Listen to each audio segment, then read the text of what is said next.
जय हिंद मेरे प्यारे बच्चों। क्लास 10th के जितने भी मेरे प्यारे बच्चे 2026 में बोर्ड एग्जाम देने वाले हैं, आज के इस वीडियो में मैं लेकर के आ चुका हूं आप सभी के लिए हिंदी विषय का वायरल मॉडल पेपर आपकी बोर्ड परीक्षा 2026 के लिए। यदि आप इस वायरल मॉडल पेपर को तैयार करके जाते हैं बोर्ड एग्जाम देने, तो आप 70 में 70 का स्कोर बहुत आसानी से कर लोगे। तो जितने भी मेरे प्यारे बच्चे कक्षा 10 में हैं, 2026 बोर्ड एग्जाम देंगे, आप सभी के लिए ये वायरल मॉडल पेपर सबसे ज़्यादा इम्पोर्टेंट है। कोड याद कर लेना, 801 एचडी कोड का ये वायरल मॉडल पेपर है। मेरे प्यारे बच्चों, यहाँ पर आप अपना रोल नंबर लिख देंगे, यहाँ पर आपको अपना नाम लिखना है। समय आपको बोर्ड एग्जाम में मिलेगा 3 घंटे 15 मिनट का। कुछ सामान्य निर्देश दिए गए हैं जिनका पालन आपको करना होगा। पहला है, प्रारंभ के 15 मिनट परीक्षार्थियों को प्रश्न पत्र पढ़ने के लिए निर्धारित हैं। 3 घंटे 15 मिनट का जो समय रहेगा, इसमें से 15 मिनट आपको मिलेंगे प्रश्न पत्र यानी पेपर पढ़ने के लिए। 3 घंटे का समय आपके पास रहेगा पेपर को हल करने के लिए। दूसरा है, सभी प्रश्न अनिवार्य हैं, जितने भी प्रश्न हैं सभी प्रश्नों को करना होगा। तीसरा है, यह प्रश्न पत्र 2 खंडों खंड आ एवं खंड बा में विभक्त है। पेपर 2 खंडों में विभक्त रहेगा, खंड आ में और खंड बा में। अब खंड आ में क्या है, 1 अंक के बहुविकल्पीय प्रश्न हैं जिनके सही उत्तर ओएमआर उत्तर पत्रक पर नीले अथवा काले बाल पॉइंट कलम से सही विकल्प वाले गोले को पूर्ण रूप से काला कर चिन्हित करना है। खंड आ के जो 20 बहुविकल्पी प्रश्न आएंगे मेरे प्यारे बच्चों, इन प्रश्नों का उत्तर आपको कहाँ पर भरना है, ओएमआर सीट में भरना होगा। और ओएमआर सीट में आप जेल पेन का प्रयोग नहीं करेंगे। जी हाँ, जेल पेन का प्रयोग आपको नहीं करना है। काला पेन होना चाहिए, बाल पॉइंट वाला पेन होना चाहिए आपके पास। चलिए अगला है, खंड आ के प्रत्येक प्रश्न का निर्देश पढ़कर केवल प्रदत्त ओएमआर उत्तर पत्रक पर ही उत्तर दीजिएगा।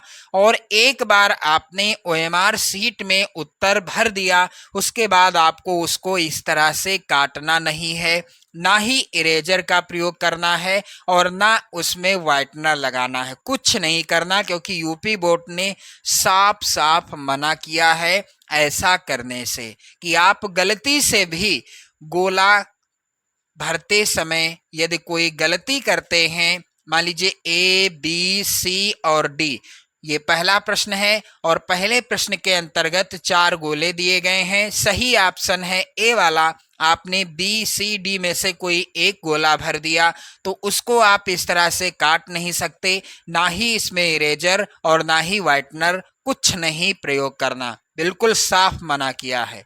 चलिए अगला है, प्रश्न के अंक उसके सम्मुख अंकित हैं। मेरे प्यारे बच्चों, खंड बा में 50 अंक के वर्णनात्मक प्रश्न आएंगे। इन प्रश्नों का उत्तर आपको बोर्ड परीक्षा की कॉपी पर लिखना होगा।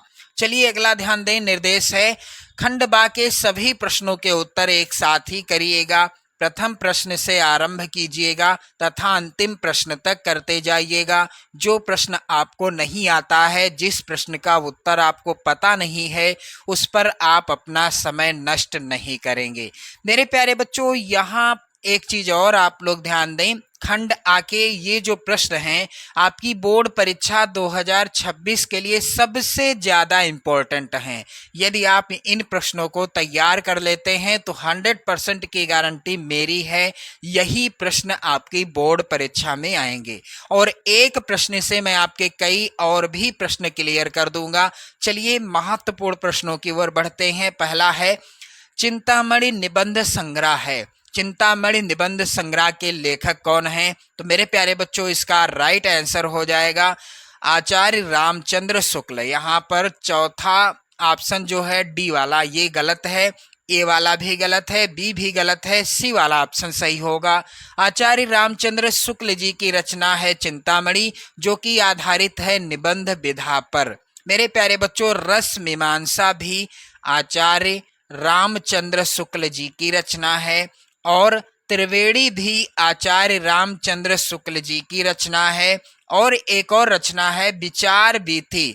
ये चारों रचनाएं आचार्य रामचंद्र शुक्ल जी की हैं। यदि यहाँ से कोई भी प्रश्न बनता है आपकी बोर्ड परीक्षा में तो आपसे गलत नहीं होना चाहिए।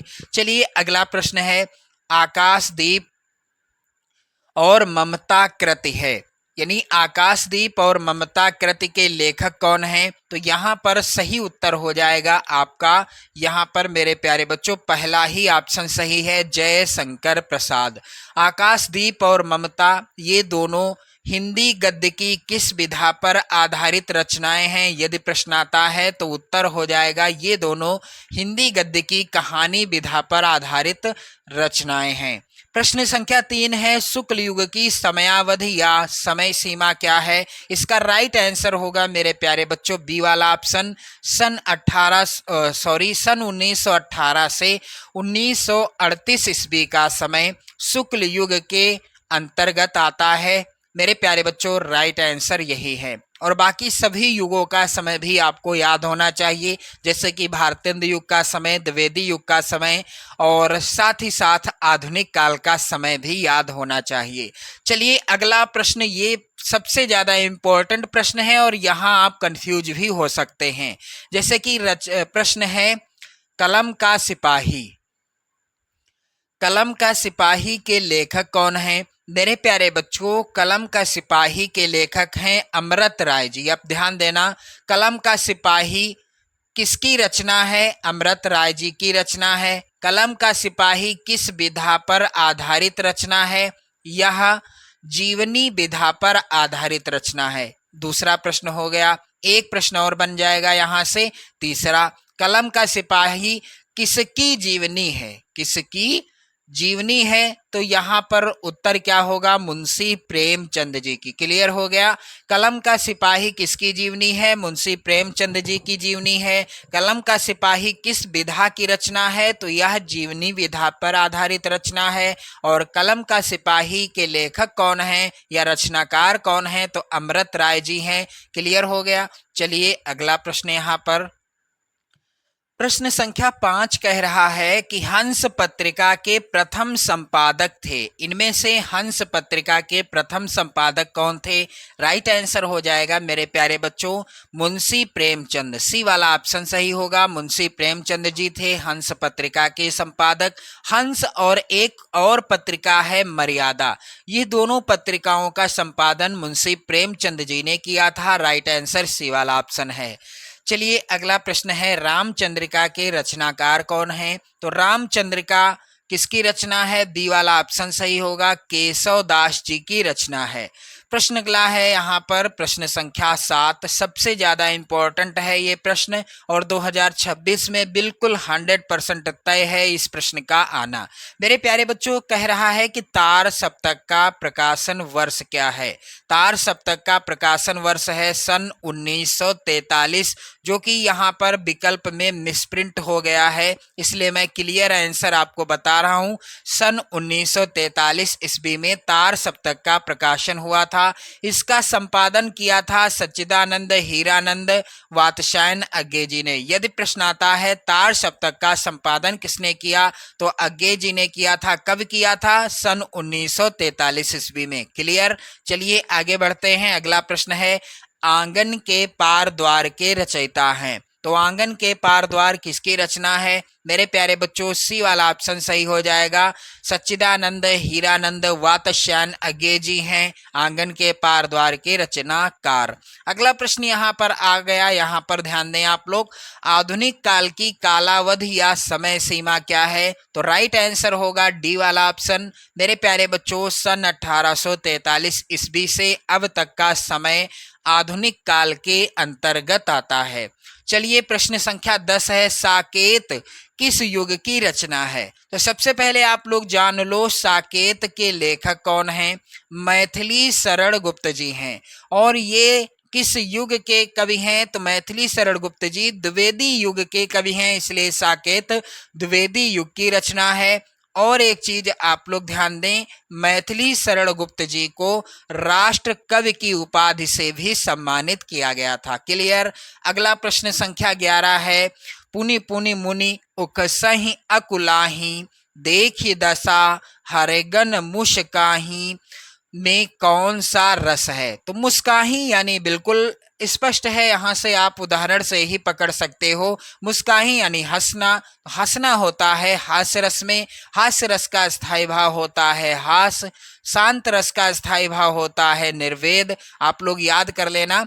करुण रस का स्थायी भाव होता है शोक, और वीर रस का स्थायी भाव होता है उत्साह। इस तरह से आप याद कर लीजिएगा सभी रसों का स्थायी भाव जितना यहाँ पर मैंने आपको बताया। तो यहाँ पर दिए गए उदाहरण में कौन सा रस है, हास्य रस है। क्लियर हो गया। चलिए आगे बढ़ते हैं।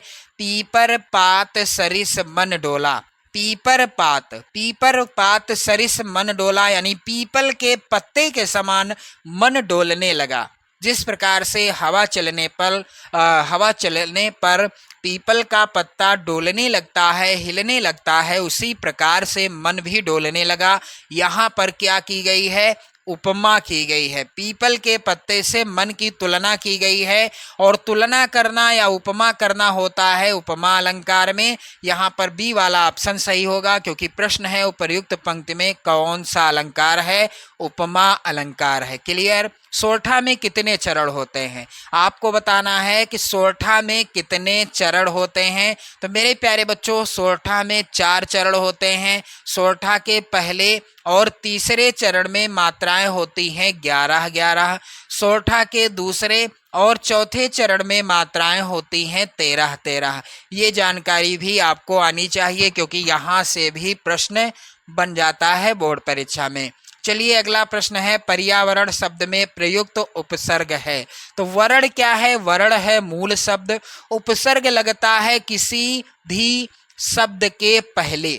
जब लगता है तो उस शब्द का अर्थ बदल देता है। तो यहाँ पर लगा है उपसर्ग परि, अब क्या हो गया, पर्यावरण हो गया। क्या हो गया, पर्यावरण हो गया। तो यहाँ पर क्या है, उपसर्ग परि है, जो कि है सी वाले ऑप्शन में। क्लियर, राइट आंसर है सी वाला। मेरे प्यारे बच्चों, प्रश्न संख्या 15 है, त्रिवेणी में कौन सा समास है। तो त्रिवेणी में अब त्रि क्या है, त्रि है पहला शब्द और वेणी है दूसरा शब्द, यानी पहला पद है त्रि और दूसरा पद है वेणी। त्रि का अर्थ होता है 3, यानी जहां पर पहला पद संख्यावाची हो और बाकी दूसरा पद किसी समूह का ज्ञान कराए, वहां पर होता है द्विगु समास। डी वाला ऑप्शन सही होगा। मेरे प्यारे प्यारे बच्चों, खीर शब्द का तत्सम शब्द क्या होगा। तो खीर शब्द का तत्सम शब्द हो जाएगा यहाँ पर क्षीर। ये वाला सी वाला ऑप्शन सही होगा। प्रश्न संख्या 17 है, त्वाम शब्द में विभक्ति एवं वचन क्या है। तो त्वाम शब्द में द्वितीय विभक्ति एक वचन है, यहाँ पर ए वाला ऑप्शन सही होगा। क्लियर। चलिए अगला प्रश्न क्या है मेरे प्यारे बच्चों। प्रश्न संख्या 18 है, संदेह पूर्ण कथन को कहते हैं। तो संदेह पूर्ण कथन को क्या कहते हैं, यहाँ पर राइट आंसर हो जाएगा संदेहात्मक वाक्य कहते हैं। प्रश्न संख्या 19 है, भाववाच्य में प्रधानता होती है। तो भाववाच्य में किसकी प्रधानता होती है, क्रिया की प्रधानता होती है, यहाँ पर सी वाला ऑप्शन सही होगा। और कर्ता की प्रधानता किसमें होती है, तो इसको भी आप लोग तैयार कर लेना, ये भी जानकारी आपको आनी चाहिए। कर्ता की प्रधानता होती है किसमें,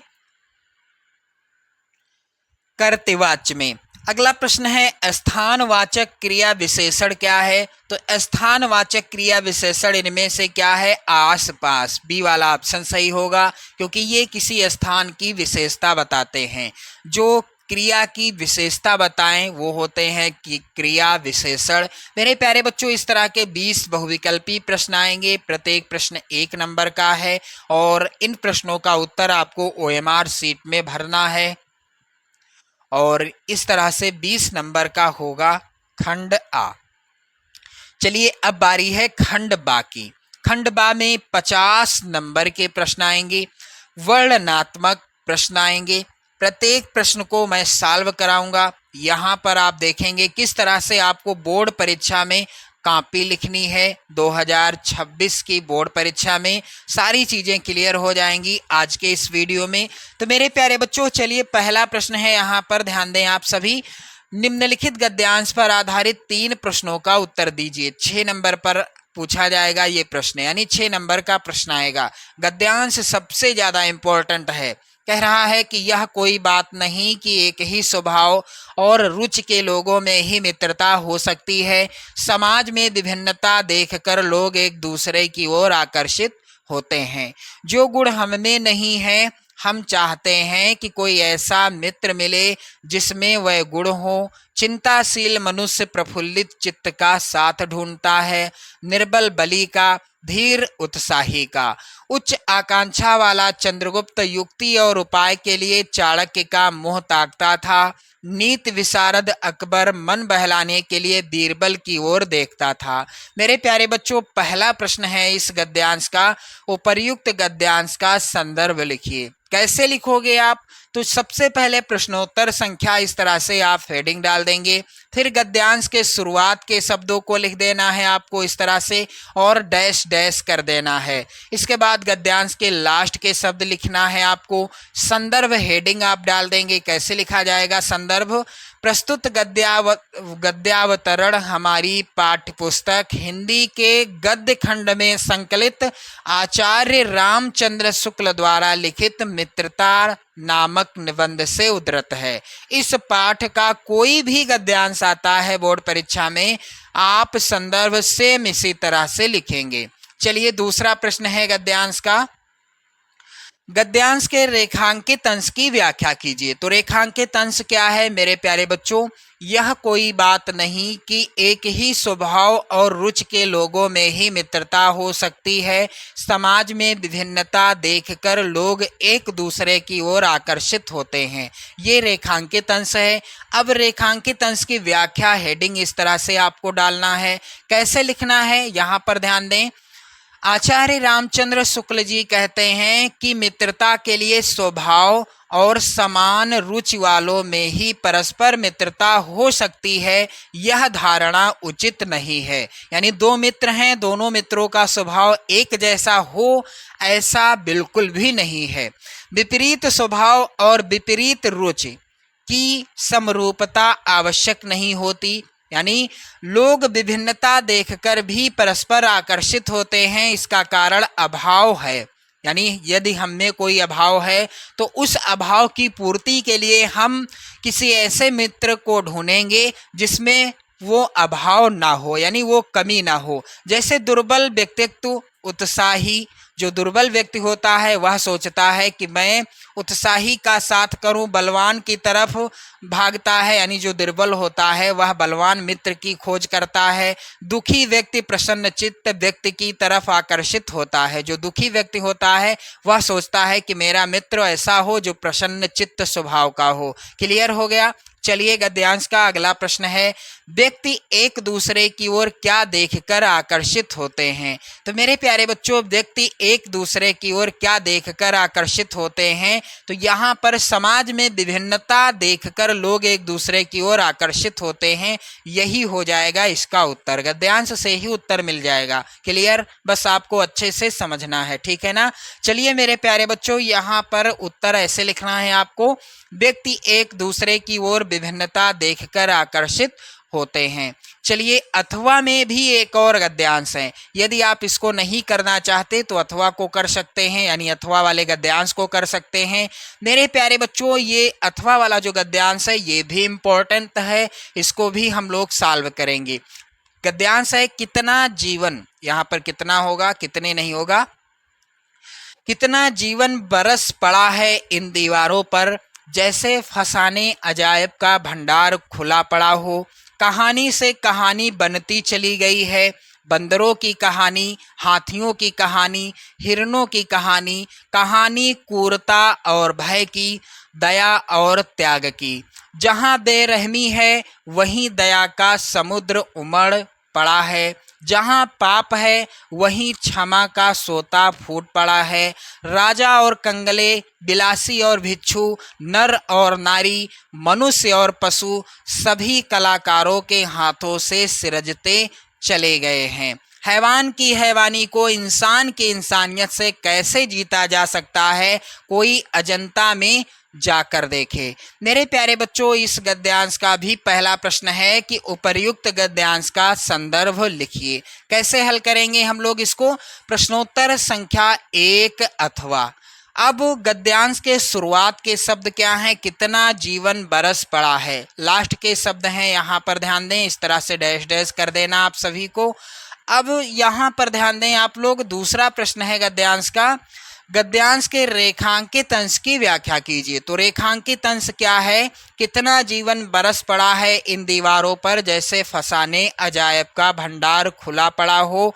कहानी से कहानी बनती चली गई है, बंदरों की कहानी, हाथियों की कहानी, हिरणों की कहानी, कहानी क्रूरता और भय की, दया और त्याग की। जहाँ बेरहमी है वहीं दया का समुद्र उमड़ पड़ा है, जहाँ पाप है वहीं क्षमा का सोता फूट पड़ा है। मेरे प्यारे बच्चों, रेखांकित अंश की व्याख्या इस तरह से आपको हेडिंग डाल देना है और संदर्भ सबसे पहले आप इस तरह से लिखेंगे, क्योंकि पहला प्रश्न है संदर्भ लिखने का।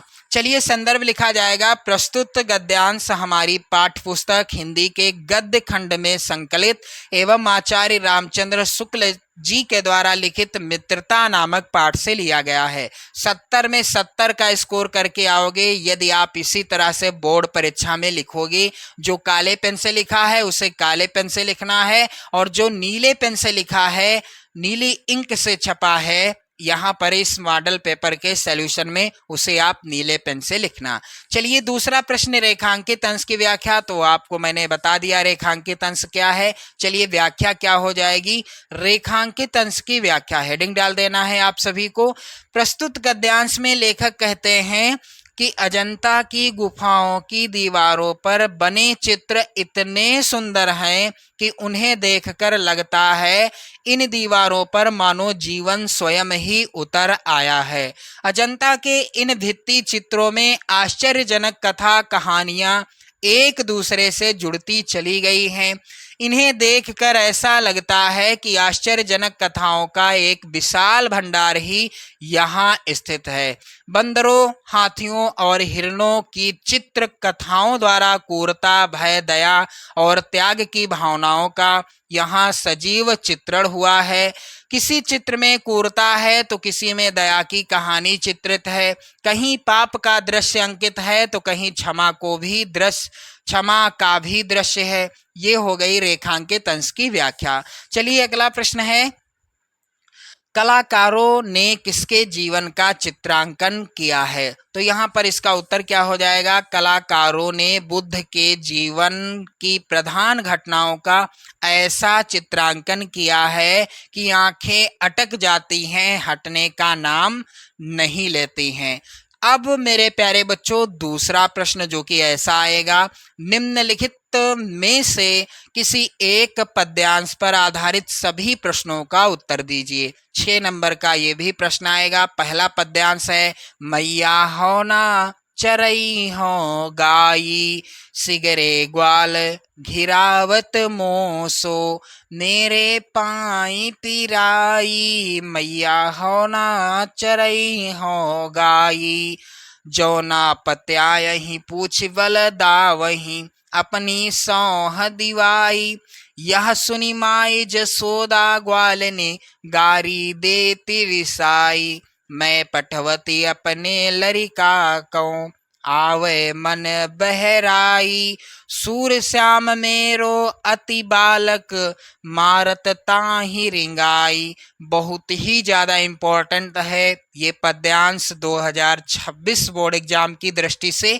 चलिए पहला प्रश्न है, उपर्युक्त पद्यांश का संदर्भ लिखिए। कैसे लिखना है आप सभी को? प्रश्नोत्तर संख्या 2।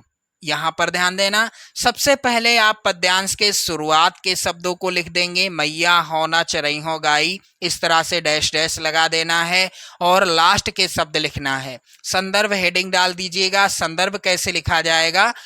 प्रस्तुत पद्यांश सूरदास द्वारा रचित सूर सागर नामक ग्रंथ से हमारी पाठ्य पुस्तक हिंदी के काव्य खंड में संकलित पद शीर्षक से अवतरित है। सूरदास जी का कोई भी पद्यांश आएगा आपकी बोर्ड परीक्षा में तो आप संदर्भ सेम इसी तरह से लिखेंगे। इसके बाद प्रसंग भी लिखना है आपको पद्यांश का। तो पद्यांश का प्रसंग क्या हो जाएगा, इस पद में श्री कृष्ण माता यशोदा से ग्वाल बालों की शिकायत करते हुए कह रहे हैं कि अब वह गाय चराने के लिए नहीं जाएंगे। क्या कहते हैं, मैया हो ना चराई हो गाई। रेखांकित अंश की व्याख्या करना है, दूसरा प्रश्न यहाँ पर है, लेकिन मैं आपको पूरे यानी संपूर्ण पद्यांश की, पूरे पद्यांश की व्याख्या बताऊंगा, क्योंकि क्या पता कौन सी लाइन रेखांकित होकर आ जाए आपकी बोर्ड परीक्षा में। तो पूरे पद्यांश की व्याख्या आप समझेंगे, बिल्कुल एक एक शब्द की व्याख्या आप समझेंगे। मैया हो न चरई हो गाई, अर्थात बाल स्वभाव के अनुरूप श्री कृष्ण माता यशोदा से कहते हैं कि हे माता, अब मैं गाय चराने नहीं जाऊंगा। क्यों नहीं जाऊंगा, सिगरे ग्वाल घिरावत मोसो मेरे पाए पिराए। श्री कृष्ण कहते हैं कि सभी ग्वाले मुझसे ही अपनी सभी गायों को घेरने के लिए कहते हैं। इधर से उधर दौड़ते दौड़ते मेरे पाँवों में पीड़ा होने लगी है। जो ना पत्याया ही पूछ बल दावही अपनी सौंह दिवाए। श्री कृष्ण माता यशोदा से कहते हैं कि यदि तुम्हें मेरी बात का विश्वास न हो तो बलराम को अपनी सौगंध दिलाकर पूछ लो। आगे क्या कहते हैं, यह सुनी माई जसोदा ग्वालिनी गारी दे तिरसाई। श्री कृष्ण की इन बातों को सुनकर माता यशोदा ग्वाल बालों पर क्रोध करती हैं और उन्हें गाली देती हैं। आगे सूरदास जी क्या कहते हैं कि मैं पठवती अपने लड़का को आवे मन बहराई, सूर श्याम मेरो अति बालक मारत ताहि रिंगाए। सूरदास जी कहते हैं कि माँ यशोदा कहने लगी कि मैं तो अपने पुत्र को केवल मन बहलाने के लिए वन में भेजती हूँ और ये ग्वाल बाल उसे इधर उधर दौड़ाकर परेशान करते रहते हैं। ये हो गई पूरे पद्यांश की व्याख्या। क्लियर। चलिए अगला है इस पद्यांश का प्रश्न, बाल कृष्ण गाय चराने क्यों नहीं जाना चाहते। तो यहाँ पर इसका उत्तर क्या हो जाएगा, मेरे प्यारे बच्चों, श्री कृष्ण गाय चराने इसलिए नहीं जाना चाहते क्योंकि सभी ग्वाले, यहाँ पर क्या होगा, वाले नहीं होगा, ग्वाले होगा, सभी ग्वाले उन्हें दौड़ाते हैं। क्लियर, ये हो गया उत्तर। चलिए अब बारी आती है अथवा। अथवा में भी एक और पद्यांश, ये भी पद्यांश सबसे ज्यादा इंपॉर्टेंट है आपकी बोर्ड परीक्षा 2026 के लिए। पद्यांश क्या है, चाह नहीं मैं सुरबाला के गहनों में गूथा जाऊं, चाह नहीं प्रेमी माला में बिंध प्यारी को ललचाऊं, चाह नहीं सम्राटों के सौ पर हे हरि डाला जाऊं, चाह नहीं देवों के सिर पर चढ़ूं भाग्य पर इठलाऊं, मुझे तोड़ लेना बनमाली उस पथ में देना तुम फेंक, मातृभूमि पर शीश चढ़ाने जिस पथ जावें धीर अनेक। पहला प्रश्न, प्रस्तुत पद्यांश का संदर्भ लिखिए। कैसे लिखना है, यदि आप अथवा को करना चाहते हैं, वैसे तो इसको भी मैं सॉल्व कराऊंगा, करना आपको एक ही है, पद्यांश एक ही करेंगे आप, 6 नंबर का आएगा, लेकिन इंपॉर्टेंट है इसलिए इसको भी सॉल्व कराऊंगा। कैसे लिखना है, सबसे पहले प्रश्नोत्तर संख्या 2 अथवा। अब पद्यांश के शुरुआत के शब्द क्या हैं, चाह नहीं मैं सुरबाला के, इस तरह से डैश डैश डैश कर देना है। लास्ट के शब्द हैं जावें दीर अनेक, इसी तरह से आपको लिखना है। संदर्भ हेडिंग डाल देंगे आप लोग। प्रस्तुत कविता हमारी पाठ्य पुस्तक हिंदी के काव्य खंड में संकलित और माखनलाल चतुर्वेदी द्वारा रचित पुष्प की अभिलाषा, पुष्प की अभिलाषा शीर्षक कविता से अवतरित है। अब प्रसंग क्या हो जाएगा, इन पंक्तियों में कवि ने पुष्प के माध्यम से देश प्रेम पर बलिदान होने की प्रेरणा दी है। अपने देश के लिए पुष्प के माध्यम से बलिदान होने की प्रेरणा दी है। क्या कहते हैं, पूरे पद्यांश की मैं आपको व्याख्या बताऊंगा। वैसे तो प्रश्न यहाँ पर है रेखांकित अंश की व्याख्या कीजिए, इतने की ही व्याख्या करनी है, लेकिन मैं आपको पूरे पद्यांश की व्याख्या बताऊंगा।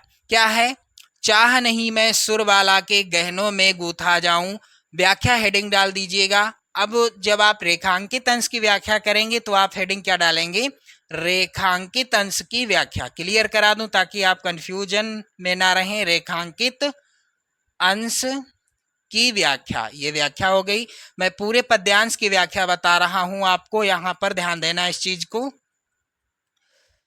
कवि अपनी देश प्रेम की भावना को पुष्प की अभिलाषा के रूप में व्यक्त करते हुए कहता है कि मेरी इच्छा किसी देवबाला के आभूषणों में गूंथे जाने की नहीं है, चाह नहीं प्रेमी माला में बिंध प्यारी को ललचाऊं। आगे माखनलाल चतुर्वेदी जी कहते हैं कि मेरी इच्छा यह भी नहीं है कि मैं प्रेमियों को प्रसन्न करने के लिए प्रेमी द्वारा बनाई गई माला में पिरोया जाऊं और प्रेमिका के मन को आकर्षित करूं।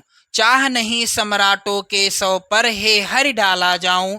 क्या कहते हैं माखनलाल चतुर्वेदी जी पुष्प के माध्यम से कि हे प्रभु, ना ही मेरी यह इच्छा है कि मैं बड़े बड़े राजाओं के शवों पर चढ़कर सम्मान प्राप्त करूं, मेरी यह कामना भी नहीं है। चाह नहीं देवों के सिर पर चढ़ूं भाग्य पर इठलाऊं। आगे क्या कहते हैं माखनलाल चतुर्वेदी जी कि मैं देवताओं के सिर पर, पुष्प के माध्यम से कहते हैं कि मैं देवताओं के सिर पर चढ़कर अपने भाग्य पर अभिमान करूं, ये भी मेरी इच्छा नहीं है। यानी भाव यह है कि इस प्रकार के किसी भी सम्मान को पुष्प अपने लिए निरर्थक समझता है, यानी ये सब क्या है, ये सब बेकार है। मुझे तोड़ लेना बनमाली उस पथ में देना तुम फेंक। आगे कहते हैं कि पुष्प उपवन के माली से प्रार्थना करता है, क्या कहता है कि हे माली, मुझे तोड़कर उस मार्ग में डाल देना जिस पथ जावे वीर अनेक। मातृभूमि पर शीश चढ़ाने जिस पथ जावे वीर अनेक, यानी मुझे तोड़कर उस मार्ग में डाल देना जिस मार्ग से होकर अनेक राष्ट्र भक्त वीर मातृभूमि पर अपने प्राणों का बलिदान करने के लिए जा रहे हों। क्लियर मेरे प्यारे बच्चों, पुष्प यानी फूल उन वीरों की चरण रज का स्पर्श पाकर भी अपने को धन्य मानेगा, क्योंकि उनके चरणों पर चढ़ना ही देश के बलिदानी वीरों के लिए उसकी सच्ची श्रद्धांजलि है। क्लियर हो गया। चलिए अगला प्रश्न है यहाँ पर, कवि ने सब तीर्थों का तीर्थ किसे कहा है? तो उत्तर हो जाएगा उक्त पंक्तियों में वीर रस की अभिव्यक्ति हुई है। यहाँ पर ये थोड़ा प्रश्न मिसप्रिंट है, प्रश्न होना चाहिए था मेरे प्यारे बच्चों, ये थोड़ा मिसप्रिंट है प्रश्न, ध्यान देना आप सभी लोग कि उन उक्त पंक्तियों में किस रस की अभिव्यक्ति हुई है, तो वीर रस की अभिव्यक्ति हुई है। क्लियर हो गया। अगला प्रश्न है यहाँ पर प्रश्न संख्या 3, निम्नलिखित में से किसी एक संस्कृत गद्यांश का संदर्भ सहित हिंदी में अनुवाद कीजिए। तो यहाँ पर 5 नंबर का ये प्रश्न आएगा आपकी बोर्ड परीक्षा में, और पहला यहाँ पर जो गद्यांश है सबसे ज़्यादा इम्पोर्टेंट गद्यांश है 2026 बोर्ड एग्जाम की दृष्टि से। चलिए गद्यांश क्या है, इयम नगरी द्विविध धर्माणाम संगम स्थली। मेरे प्यारे बच्चों यहाँ पर आप ध्यान दें, प्रश्नोत्तर संख्या 3 इस तरह से हेडिंग आप डाल देंगे, और सबसे पहले आप क्या करेंगे, गद्यांश के शुरुआत के शब्द हैं इयम नगरी द्विविध धर्माणाम, इस तरह से डैश डैश कर देंगे, और लास्ट के शब्द यहाँ पर लिख दिया गया है। संदर्भ कैसे लिखा जाएगा, प्रस्तुत गद्यांश हमारी पाठ्य पुस्तक हिंदी के संस्कृत खंड के वाराणसी पाठ से उद्धृत है। अब ध्यान दें हिंदी अनुवाद, इयम नगरी विविध धर्माणाम संगम स्थली, यह नगरी, मेरे प्यारे बच्चों यह नगरी अनेक धर्मों के मिलन का स्थान है। महात्मा बुद्ध, तीर्थकर, पार्श्वनाथ, शंकराचार्य, कबीर, गोस्वामी, तुलसीदास तथा अन्य बहुत महात्माओं ने यहाँ आकर अपने विचारों को फैलाया। केवल दर्शन, साहित्य और धर्म में ही नहीं बल्कि कला क्षेत्र में भी यह नगरी अनेक कलाओं और शिल्पों के लिए लोक में प्रसिद्ध है। यहाँ की बनी हुई रेशमी साड़ियाँ देश विदेश में सब जगह पसंद की जाती हैं। मेरे प्यारे बच्चों ध्यान दीजिएगा, ये हो गया इसका लिखित हिंदी अनुवाद। मेरे प्यारे बच्चों यहाँ पर अथवा में भी एक और गद्यांश है जो कि सबसे ज़्यादा इम्पोर्टेंट है नागरिकाः बहुकालं यावत् अचिन्तयत् परं पहेलिकायाः उत्तरं दातुं समर्था न अभवत्। चलिए इसका भी हिंदी अनुवाद आप लोग समझ लो क्योंकि इम्पोर्टेंट है। सबसे पहले प्रश्नोत्तर संख्या 3 अथवा, और शुरुआत के शब्द लिखना है गद्यांश के और लास्ट के शब्द लिखना है। संदर्भ इस तरह से लिखा जाएगा। प्रस्तुत गद्यांश हमारी पाठ्य पुस्तक हिंदी के संस्कृत खंड में संकलित प्रबुद्धो ग्रामीणा नामक पाठ से उद्धृत है। अब हिंदी अनुवाद क्या होगा। नागरिक ने बहुत समय तक सोचा परंतु वह पहेली का उत्तर देने में समर्थ न हुआ, इसलिए उस ग्रामीण से कहा, मैं इस पहेली का उत्तर नहीं जानता। यह सुनकर ग्रामीण ने कहा, यदि आप उत्तर नहीं जानते तो दीजिए 10 रुपये। इसलिए मुरझाए हुए मुख वाले नागरिक ने शर्त के 10 रुपये दे दिए। ये हो गया इसका हिंदी अनुवाद। चलिए अगला प्रश्न है यहाँ पर चौथा प्रश्न। दिए गए संस्कृत पद्यांश में से किसी एक का संदर्भ सहित हिंदी में अनुवाद कीजिए। 5 नंबर का प्रश्न आएगा। तो पहला है यहाँ पर पद्यांश, मरणम मंगलम यत्र विभूतिश्च विभूषणम कौपीनम यत्र कौशेयम सा काशी के निमीयते। तो प्रश्नोत्तर संख्या 4, इस तरह से आप हेडिंग डाल देंगे। चलिए कैसे लिखना है आप सभी को इसका उत्तर। सबसे पहले आप पद्यांश के शुरुआत के शब्द इस तरह से लिख लेना और इसके बाद लास्ट के शब्द लिख देना। फिर संदर्भ आपको लिखना है।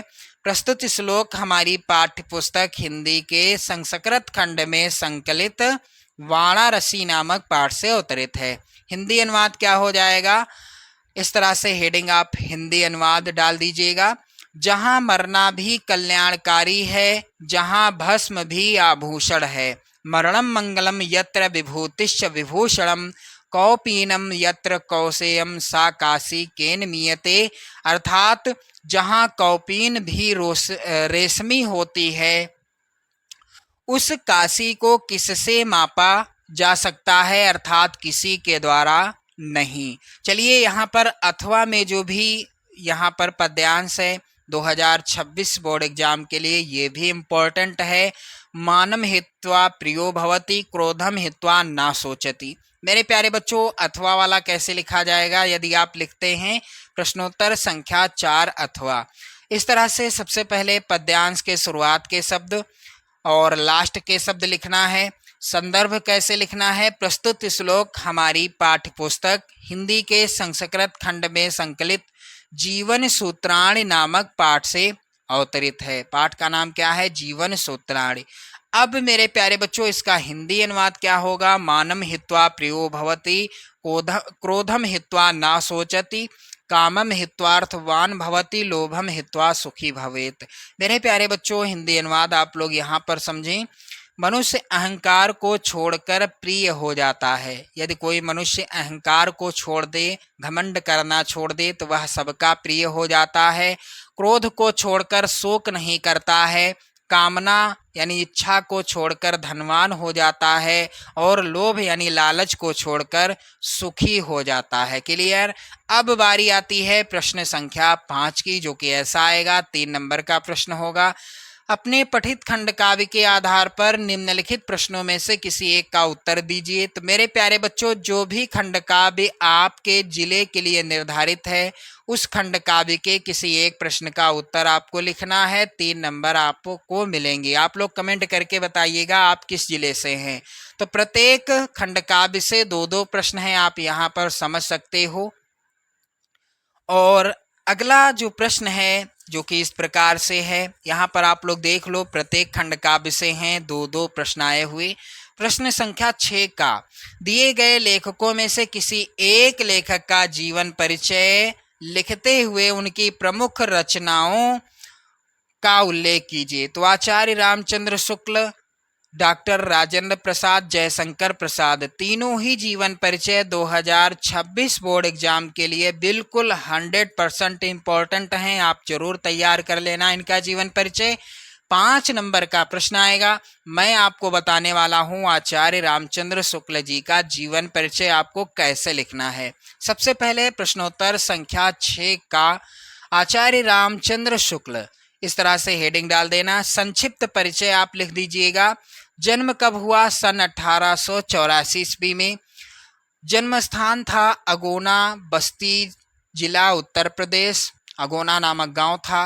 पिता का नाम इनके चंद्रबली शुक्ल था। शिक्षा MA और इंटरमीडिएट तक ये पढ़े हुए थे। कृतियां इनकी क्या थीं? चिंतामणि, विचारवीथी यानी रचनाएं, चिंतामणि, विचारवीथी, रसमीमांसा, त्रिवेणी, हिंदी साहित्य का इतिहास, तुलसी ग्रंथावली, जायसी ग्रंथावली, हिंदी शब्द सागर आदि।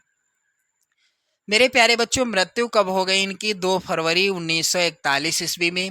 अब इनका जीवन परिचय बिल्कुल आसान शब्दों में कैसे लिखना है। पंडित रामचंद्र शुक्ल का जन्म बस्ती जिले के अगोना नामक गांव में 1884 ईस्वी में हुआ था। इनके पिता का नाम पंडित चंद्रबली शुक्ल था। आचार्य रामचंद्र शुक्ल जी ने हाई स्कूल की परीक्षा मिशन स्कूल मिर्जापुर से उत्तीर्ण की तथा इंटरमीडिएट की परीक्षा अंतिम वर्ष में ही छूट गई थी। शुक्ल जी ने मिर्जापुर के न्यायालय में नौकरी कर ली, किंतु किसी कारण से छोड़ दी। बाद में मिर्जापुर के मिशन स्कूल में चित्रकला के अध्यापक हो गए। स्वाध्याय से इन्होंने हिंदी, अंग्रेजी, संस्कृत, बांग्ला आदि भाषाओं का अच्छा ज्ञान प्राप्त कर लिया। इन्होंने पत्र पत्रिकाओं में लिखना आरंभ कर दिया। बाद में इनकी नियुक्ति काशी हिंदू विश्वविद्यालय में हिंदी के प्राध्यापक पद पर हो गई। बाबू श्याम सुंदर दास के पश्चात आचार्य रामचंद्र शुक्ल जी हिंदी विभाग के अध्यक्ष बने और इसी पद पर कार्य करते हुए सन 1941 ईस्वी में इनका परलोक वास हो गया। अब इनकी रचना क्या है? चिंतामणि। क्लियर? 5 नंबर आपके बिल्कुल कहीं नहीं जाएंगे इसी तरह से यदि आप लिखोगे जीवन परिचय। चलिए ध्यान दें, दूसरा यहाँ पर प्रश्न है 6 खा। दिए गए कवियों में से किसी एक कवि का जीवन परिचय, उनकी प्रमुख रचना का नाम भी लिखना है। 5 नंबर का ये भी प्रश्न आएगा। मेरे प्यारे बच्चों, तुलसीदास, बिहारीलाल, महादेवी वर्मा बिल्कुल 100% इम्पॉर्टेंट हैं आपकी बोर्ड परीक्षा 2026 के लिए। बिल्कुल तय है, लिख कर ले लो आप। चलिए मैं आपको बताने वाला हूं बिहारी लाल जी का जीवन परिचय कैसे लिखना है। प्रश्नोत्तर संख्या 6 खा। बिहारी लाल जी का जीवन परिचय। सबसे पहले संक्षिप्त परिचय। जन्म कब हुआ? सन 1603 ईस्वी में हुआ। जन्म स्थान था बसुआ, गोविंदपुर। आगे आप लोग ध्यान दें, यहाँ पर इनके पिता का नाम था पंडित केशव राय चौबे। आश्रयदाता राजा का नाम था जिसके आश्रय में ये रह रहे थे, राजा जयसिंह का दरबार था। शिक्षा ग्वालियर में हुई। इनकी एकमात्र रचना है बिहारी सतसई, जिसमें 719 दोहे हैं और इस एकमात्र रचना के द्वारा बिहारी लाल रीतिकाल के महान कवि माने जाते हैं। मृत्यु हो गई सन 1663 ईस्वी में। अब इनका जीवन परिचय आपको कैसे लिखना है? तो रीतिकाल के महान कलाकार महाकवि बिहारी लाल का जन्म सन 1603 ईस्वी में ग्वालियर के निकट बसुआ गोविंदपुर नामक गांव में हुआ था। मेरे प्यारे बच्चों, यह मथुरा के चौबे थे। इनके पिता का नाम केशव राय था। 8 वर्ष की आयु में इनके पिता इन्हें अपने साथ ओरछा बुंदेलखंड ले गए। इनके गुरु आचार्य केशव दास थे।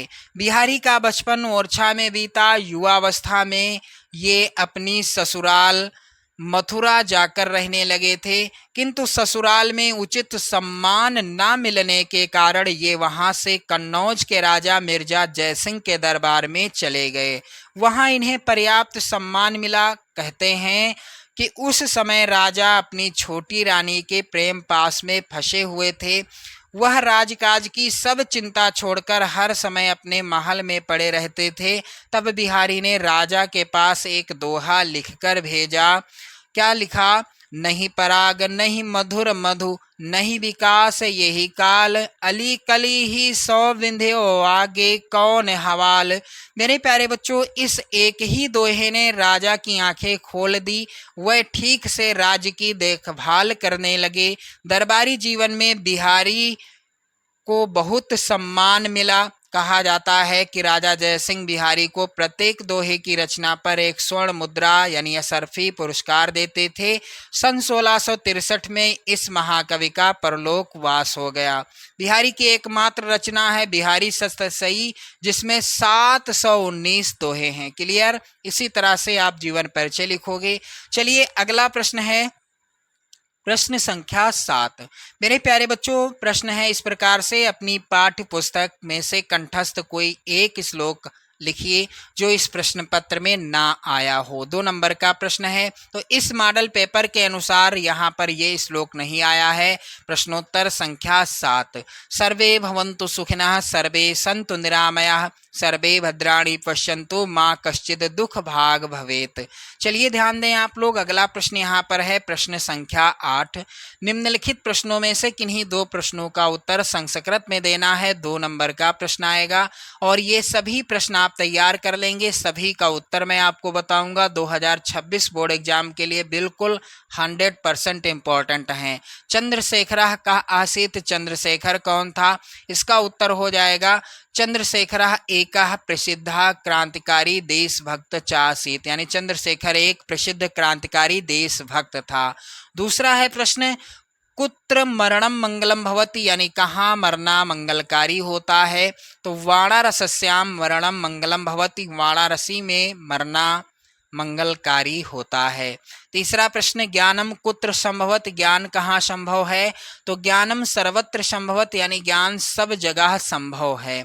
अगला है प्रश्न यहाँ पर, वातात शीघ्रतरम किम अस्ति, वायु से भी शीघ्र कौन चलता है? तो यहाँ पर उत्तर हो जाएगा मनः वातात शीघ्रतरम अस्ति। ये किम नहीं होगा, अस्ति होगा, यानी मन जो होता है ये वायु से भी अधिक तेज चलता है। चलिए ध्यान दें प्रश्न संख्या 9, जो कि ऐसा आएगा, निम्नलिखित में से किसी एक विषय पर आपको निबंध लिखना है। 7 नंबर का प्रश्न आएगा और इन सभी विषयों पर आप निबंध तैयार कर लेना यदि आप 2026 में 70 में 70 लाना चाहते हैं तो विज्ञान अभिशाप या वरदान दूसरा विषय, प्रदूषण की समस्या और समाधान तीसरा विषय है, मेरी प्रिय पुस्तक रामचरितमानस और चौथा विषय है बेरोजगारी की समस्या, 5वां विषय जनसंख्या विस्फोट। तो मेरे प्यारे बच्चों, मैं आपको बताऊंगा बेरोजगारी की समस्या पर निबंध आपको कैसे लिखना है। तो एक एक चीज आप समझेंगे। सबसे पहले प्रश्नोत्तर संख्या 9, चौथे नंबर पर है बेरोजगारी की समस्या। इस तरह से हेडिंग आप डाल देंगे। अगली हेडिंग रहेगी रूपरेखा। इसके अंतर्गत कौन कौन सी हेडिंग्स रहेंगी? प्रस्तावना, बेरोजगारी से तात्पर्य, समस्या के कारण क्या हैं, समस्या का समाधान क्या है और उपसंहार, इतनी हेडिंग रहेंगी। तो सबसे पहले प्रस्तावना के अंतर्गत आपको क्या लिखना है? स्वतंत्रता प्राप्त करने के बाद से ही हमारे देश को अनेक समस्याओं का सामना करना पड़ा है। इनमें से कुछ समस्याओं का तो समाधान कर लिया गया है, किंतु कुछ समस्याएं निरंतर विकट रूप लेती जा रही हैं। बेरोजगारी की समस्या भी ऐसी ही एक समस्या है। हमारे यहाँ अनुमानतः लगभग 50 लाख व्यक्ति प्रति वर्ष बेरोजगारी की पंक्ति में खड़े हो जाते हैं। हमें शीघ्र ही ऐसे उपाय करने होंगे जिससे इस समस्या की गति को रोका जा सके। दूसरी हेडिंग है बेरोजगारी से तात्पर्य। तो बेरोजगारी कहते किसे हैं? बेरोजगारी एक ऐसी स्थिति है जब व्यक्ति अपनी जीविका के उपार्जन के लिए काम करने की इच्छा और योग्यता रखते हुए भी काम प्राप्त नहीं कर पाता। यह स्थिति जहां एक ओर पूर्ण बेरोजगारी के रूप में पाई जाती है, वहीं दूसरी ओर यह अल्प बेरोजगारी या मौसमी बेरोजगारी के रूप में भी देखने को मिलती है। अल्प तथा मौसमी बेरोजगारी के अंतर्गत या तो व्यक्ति को जो सामान्यतः 8 घंटे कार्य करना चाहता है 2 या 3 घंटे ही कार्य मिलता है, या वर्ष में 3-4 महीने ही उसके पास काम रहता है। दफ्तरों में कार्य पाने के इच्छुक शिक्षित बेरोजगारों की संख्या भी करोड़ों में है। जिसमें लगभग 1 करोड़ स्नातक तथा उससे अधिक शिक्षित हैं। अब तो संख्या ये बढ़ती जा रही है। चलिए अगला है समस्या के कारण। बेरोजगारी की समस्या के कारण क्या हैं? तो भारत में बेरोजगारी की समस्या के अनेक कारण हैं जो निम्नलिखित हैं। पहला कारण है जनसंख्या में निरंतर वृद्धि। बेरोजगारी का पहला और सबसे मुख्य कारण जनसंख्या में निरंतर वृद्धि का होना है, जबकि रिक्तियों की संख्या उस अनुपात में नहीं बढ़ पाती है।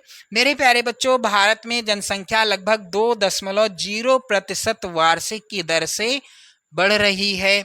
संख्या उस अनुपात में नहीं जिसके लिए 50 लाख व्यक्तियों को प्रतिवर्ष रोजगार देने की आवश्यकता है, जबकि रोजगार प्रतिवर्ष केवल 5 से 6 लाख लोगों को ही उपलब्ध हो पाते हैं। दूसरी हेडिंग है दोषपूर्ण शिक्षा प्रणाली।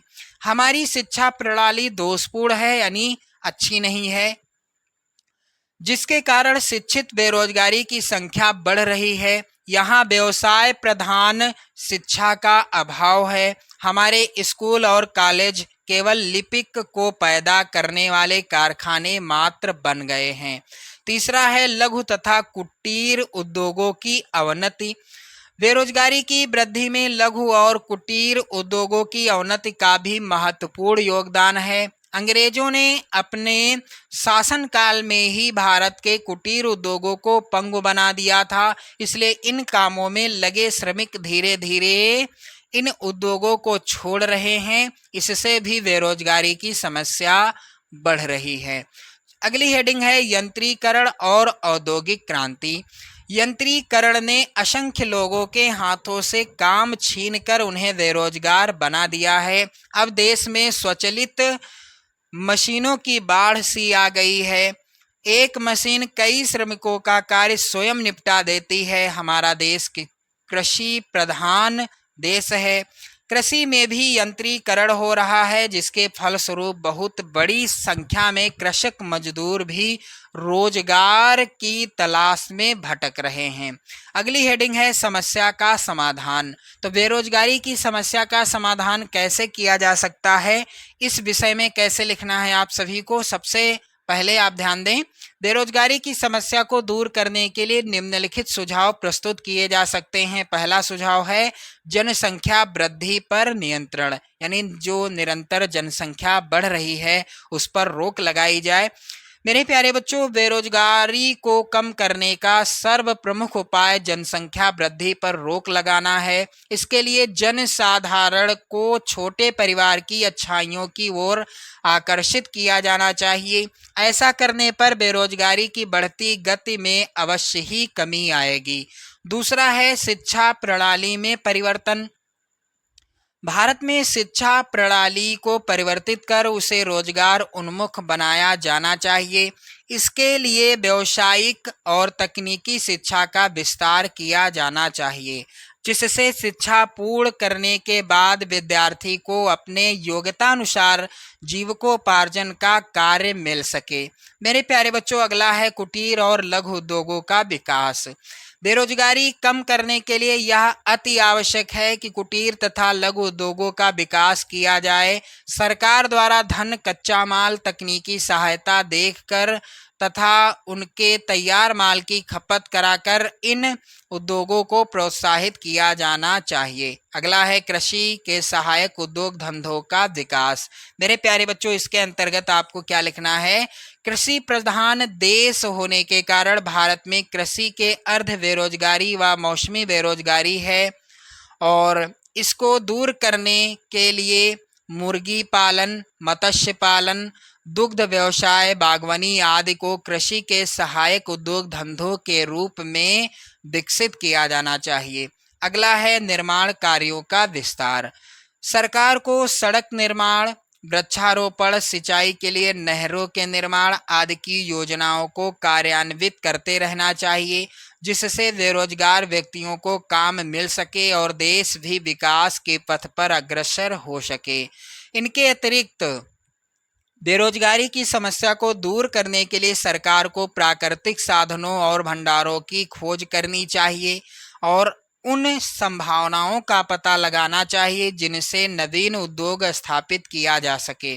गांव में बिजली की सुविधाएं प्रदान की जाएं जिससे वहां छोटे छोटे लघु उद्योग पनप सकें। मेरे प्यारे बच्चों, उपसंहार के अंतर्गत आपको क्या लिखना है? संक्षेप में हम कह सकते हैं कि जन्म दर में कमी करके, शिक्षा का व्यवसायीकरण करके तथा देश की स्वायत्तशासी ढांचे और लघु उद्योग धंधों के प्रोत्साहन से ही बेरोजगारी की समस्या का स्थायी समाधान संभव है। जब तक इस समस्या का उचित समाधान नहीं होगा तब तक समाज में ना तो सुख शांति रहेगी और ना राष्ट्र का व्यवस्थित एवं अनुशासित ढांचा खड़ा हो सकेगा। अतः इस दिशा में प्रयत्न कर रोजगार बढ़ाने के स्रोत खोजे जाने चाहिए, क्योंकि आर्थिक दृष्टि से सुदृढ़ नागरिक ही एक प्रगतिशील राष्ट्र के निर्माणकर्ता होते हैं। तो इस तरह से ये बेरोजगारी पर निबंध हो गया। चलिए ध्यान दें, अगला प्रश्न यहाँ पर इस मॉडल पेपर का लिखा हुआ है। प्रश्न संख्या 10। अपने निवास के आसपास मोहल्ले की नालियों की समुचित सफाई के लिए नगर जनपद के स्वास्थ्य अधिकारी को पत्र लिखिए। 4 नंबर का ये प्रश्न आएगा। अथवा में प्रश्न है मेरे प्यारे बच्चों, शुल्क मुक्ति हेतु तो अपने विद्यालय के प्रधानाचार्य को एक आवेदन पत्र लिखिए। तो मैं आपको बताने वाला हूँ इसी विषय पर पत्र कैसे लिखना है आप सभी को, क्योंकि ये जो है 2026 बोर्ड एग्जाम की दृष्टि से सबसे ज़्यादा इम्पोर्टेंट है। आप लोग ध्यान दें, ये दोनों प्रश्न इम्पोर्टेंट हैं, आप जरूर तैयार कर लेना। तो यहाँ पर शुल्क मुक्ति हेतु तो अपने विद्यालय के प्रधानाचार्य को आवेदन पत्र आपको कैसे लिखना है, चलिए यहाँ पर ध्यान देना। प्रश्नोत्तर संख्या 10 अथवा। अब आपको करना क्या है, सबसे पहले आप कॉपी के इस साइड में सेवा में कामा लगा देना, प्रधानाचार्य कामा लगा देना, जवाहर पब्लिक स्कूल जानकीपुरी प्रयागराज। आप अपने विद्यालय का भी नाम यहाँ पर लिख सकते हो। विषय क्या है? शुल्क मुक्ति हेतु प्रार्थना पत्र। इस तरह से आप हेडिंग डाल देंगे बीचों बीच में। अब महोदय आप लिखेंगे, इसके बाद कामा आपको लगाना है। सविनय निवेदन है कि मैं आपके विद्यालय कक्षा 10A का विद्यार्थी हूँ। मेरे पिताजी अपने छोटे से व्यवसाय द्वारा बड़ी कठिनाई से परिवार का पालन पोषण करते हैं। कमर तोड़ महंगाई के कारण काफ़ी कठिनाइयों का सामना करना पड़ रहा है। मेरे प्यारे बच्चों, आगे कैसे लिखना है आपको? घर में प्रायः आवश्यक वस्तुओं का अभाव रहता है। मेरे 4 भाई बहन विभिन्न स्कूलों में पढ़ रहे हैं। उनकी पढ़ाई लिखाई आदि के खर्चे का मानसिक बोझ पिताजी के सिर पर सदा रहता है। मैं अपनी कक्षा का परिश्रमी छात्र हूँ और कक्षा में सदा प्रथम स्थान प्राप्त करता रहा हूँ। खेलकूद में भी मेरी अच्छी रुचि है। मैं सीनियर ग्रुप फुटबॉल का कप्तान भी हूँ। मेरे प्यारे बच्चों, आगे कैसे लिखना है आप सभी को? अतः आपसे निवेदन है कि मुझे विद्यालय शुल्क से पूर्ण मुक्ति प्रदान करें, जिससे मैं अध्ययनरत रहकर अपने भविष्य को संवार सकूं। मेरे अभिभावक आपके अत्यंत आभारी रहेंगे। मेरे प्यारे बच्चों, इस तरह से इधर आप कॉपी के इस साइड में लिखेंगे आपका आज्ञाकारी शिष्य, और जो भी लड़कियां हैं, जो भी बालिकाएं हैं, यहाँ पर लिख देंगी आपकी आज्ञाकारी शिष्या का खा गा। नाम आपको नहीं डालना है। बोर्ड परीक्षा की कॉपी पर आपको अपना नाम कहीं पर भी नहीं लिखना है। इस तरह से का खा गा लिख देना, दिनांक डाल दीजिएगा और कक्षा 10A। तो आपने देखा 2026 बोर्ड एग्जाम के लिए हिंदी विषय के वायरल पेपर का पूरा कंप्लीट सॉल्यूशन, जिसमें मैंने आपको बताया एक एक प्रश्न का उत्तर आप देख सकते हैं। एक एक प्रश्न का उत्तर मैंने आपको बताया है। 70 में 70 का स्कोर करके आओगे आप लोग 2026 2026 बोर्ड एग्जाम में यदि आप इसी तरह से सभी प्रश्नों का उत्तर लिखोगे। जो नीले पेन से लिखना है उसे आप नीले पेन से लिखेंगे और जो काले पेन से लिखना है उसे आप काले पेन से लिखेंगे तो 70 में 70 आप बहुत आसानी से कर लोगे। इसी तरह से मैं आपको कई हिंदी विषय के वायरल मॉडल प्रोवाइड कराऊंगा, वायरल मॉडल पेपर प्रोवाइड कराऊंगा जो आपकी बोर्ड परीक्षा 2026 के लिए सबसे ज़्यादा इम्पोर्टेंट रहेंगे। तो आप लोग इस वीडियो को शेयर कर दें एक बार। और मेरे प्यारे बच्चों, इस वायरल पेपर के सभी प्रश्नों को मैंने कराया है, आप लोग सभी प्रश्नों को तैयार कर लीजिएगा। मैं आपके लिए अगले वीडियो में अगला इम्पोर्टेंट मॉडल पेपर प्रोवाइड कराऊंगा। तब तक के लिए मेरे प्यारे बच्चों, आप अपना ख्याल रखें, आप अपनी पढ़ाई को बेहतर बनाए रखें और साथ ही साथ इस वायरल मॉडल पेपर के सभी प्रश्नों का बिल्कुल अच्छे से रिवीजन करें। एक एक प्रश्न का उत्तर जो जैसे मैंने आपको बताया है सभी का रिवीजन करें। ये जो खंडकाव्य वाले प्रश्न हैं तो आप किस जिले से हैं, आप अपने ज़िले का नाम कमेंट करके ज़रूर बताइएगा कि आप किस ज़िले से हैं। और चैनल को भी सब्सक्राइब करते रहिएगा, कर लीजिएगा, चैनल के साथ जुड़े रहिएगा। जय हिंद।